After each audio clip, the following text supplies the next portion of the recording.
Bonjour à tous, merci de l'invitation. Et juste un petit point, j'ai plusieurs casquettes, comme vous voyez. Je vais avoir un peu un message pour chacune ou par chacune. Le premier point, c'est donc l'idée générale de Miracle. Miracle, c'est un projet qui, à mon avis, dès le départ, a une dimension qui est nationale, voire européenne. Ça, c'est un point très important. Pourquoi on peut arriver à ça, je pense, c'est que cette idée-là, elle est basée sur le fait que, comme ça a été dit dans la dernière diapositive, vous avez les patients, mais pas forcément les outils pour les analyses qui sont requises pour l'ensemble de ces patients.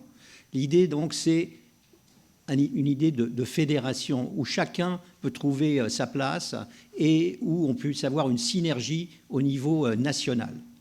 Et encore une fois, avec des ambitions qui sont européennes. Donc ça c'est le premier point. Vous avez vu qu'ensuite ont été dépassés des éléments qui, à mon avis, sont des éléments peut-être de difficulté historique, mais de difficultés de travail en commun, de spécialité. Tout ça, ça a été dépassé d'une façon, je pense, extrêmement intelligente. Et c'est aussi une chance à l'heure actuelle, je pense, pour notre pays. C'est d'autant plus une chance que c'est une nécessité. On comprend bien maintenant que l'étude qui est faite dans un seul centre, avec les outils du centre, d'une certaine façon, elle est insuffisante pour affronter la compétition internationale. Notre but, donc, c'est de nous mettre ensemble, d'avoir les outils nécessaires actualisés pour être au top des analyses. Ça, c'est un point. Je reviens toujours sur cette phrase que dit souvent mon ami Gilles Montalesco à la Pitié. On ne fait de la bonne recherche que sur les patients qu'on soigne.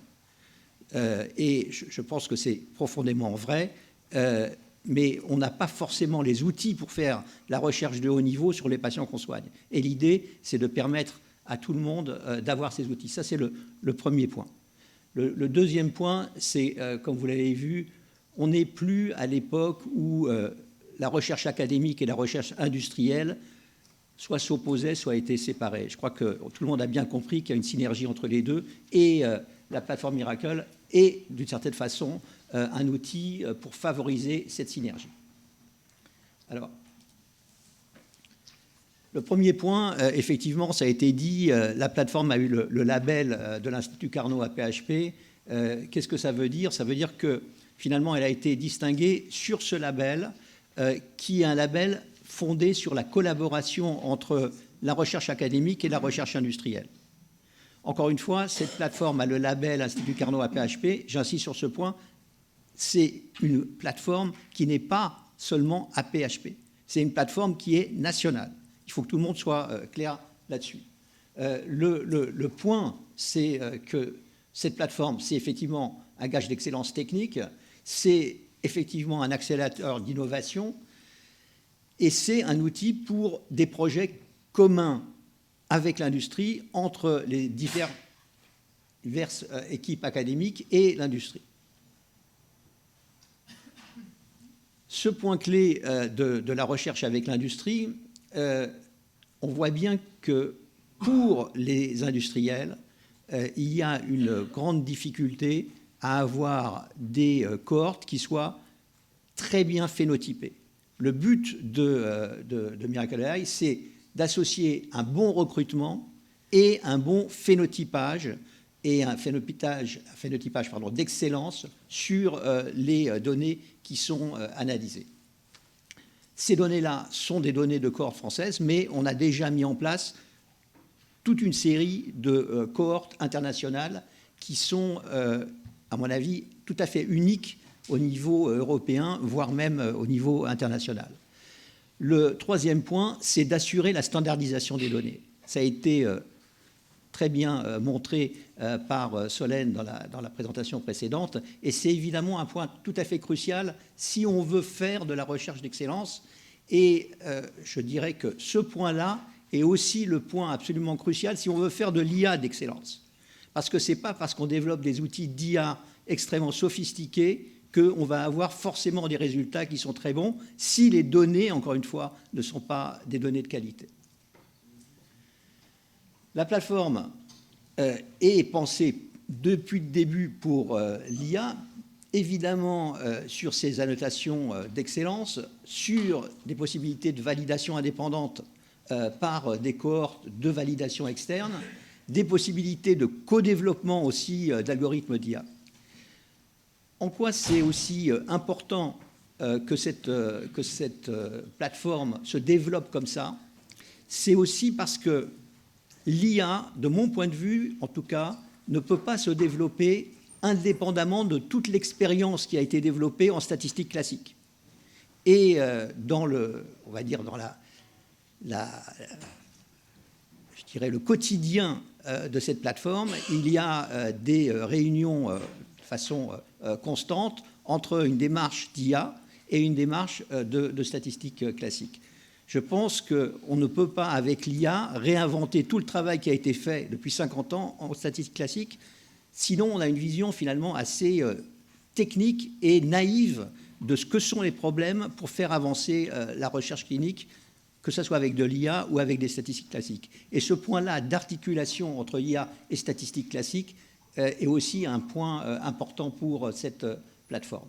Alors, on a déjà vu ces possibilités de support en recherche clinique, évidemment, et ensuite d'exploitation des données. J'insisterai juste sur un point, sur le support en recherche clinique. C'est un support qui est multiple, depuis l'acquisition des données, le réglementaire autour des données, la gestion des données, la relecture. Solène l'a bien montré.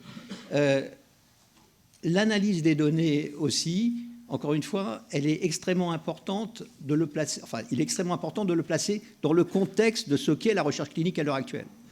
La recherche clinique à l'heure actuelle, c'est basé sur du phénotypage et de la stratification des essais cliniques.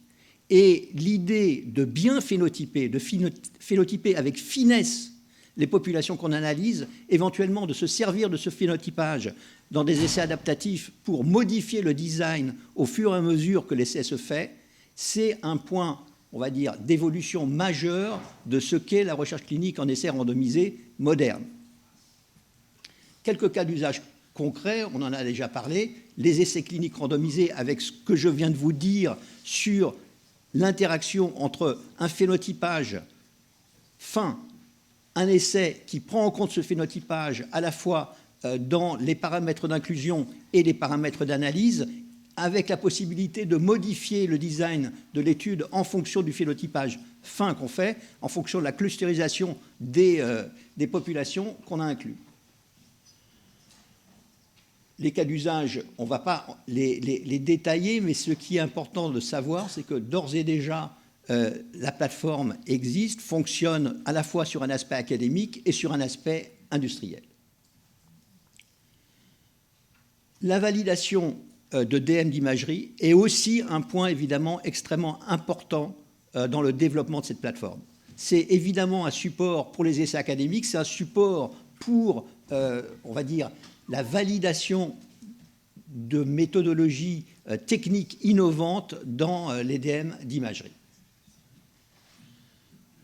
Pour les DM en général, d'ailleurs, la plateforme est extrêmement importante dans la partie de validation pour le marquage CE. Il se trouve que j'ai été l'expert pour la méthodologie du marquage CE, donc c'est vraiment un point très très important de considérer qu'on ne peut plus mettre un DM sur le marché sans une validation extrêmement forte.